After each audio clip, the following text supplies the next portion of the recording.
Mashabiki wa Simba wasitarajie kitu chochote kikubwa kwa kipindi hiki ambacho tupo. Wasubiri labda mataji waanze kuwaza kuhusu mwakani na siku zingine zinazoendelea. Wewe ni mchambuzi wa muda mrefu, unajua kabisa kwamba kipindi cha nyuma wakati Yanga wanafanya vibaya ilikuwa ni kwa sababu ya kile ambacho wengi tulikuwa tunaona ni ukata.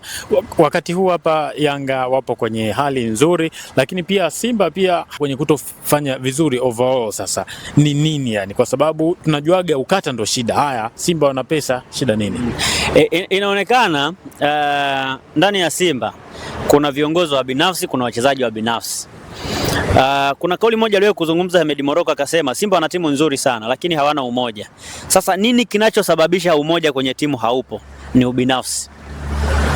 Na hiyo sasa ndio inasababisha Simba inafanya vibaya. Na hiyo haipo tu kwa wachezaji, mpaka kwa viongozi.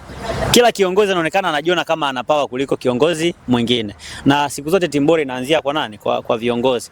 Mkiwa na viongozi wazuri rahisi kupata timu nzuri. Mimi nitakwambia Simba imekuwa na migogoro mikubwa alafu ilikuwa inabeba ubingwa.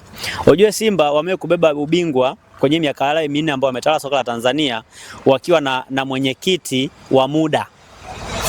Unakumbuka kipindi kile kina Swedi Mkwabi ndio viongozi, ilitokea wakati wakajiuzulu.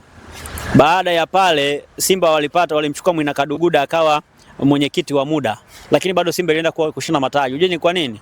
Kwa sababu tayari walikuwa wanajua shida iko wapi. Lakini inaonekana kama sasa hivi viongozi inaonekana kama wanashindana hivi.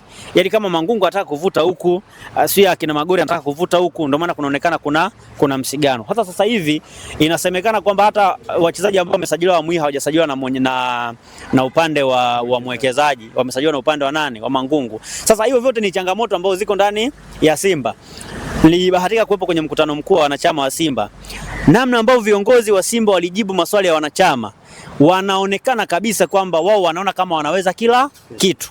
Hawakuweza kujibu hata zile hoja za wanachama kwenye msingi unaotakiwa. Ndio ile ilinipa tafsiri kwamba kuna ubinafsi fulani uko ndani yao. Yaani wanaona kama wao hawastahili kukosolewa. Kwamba kila ambacho wanakifanya wao ni bora. Lakini siku zote kwenye maisha, yani wewe huwezi kufanya kila kitu vizuri. Yani brother, wewe leo ili uwe mtangazaji mzuri, lazima kuna wakati ukubali kujifunza, ukubali kushauriwa, ukubali kukosolewa. Ukiwa sio mtu ambaye unakubali kukosolewa, unakubali kushauriwa, ukiwa sio mtu ambaye unajifunza, ni rahisi sana kufanya vibaya.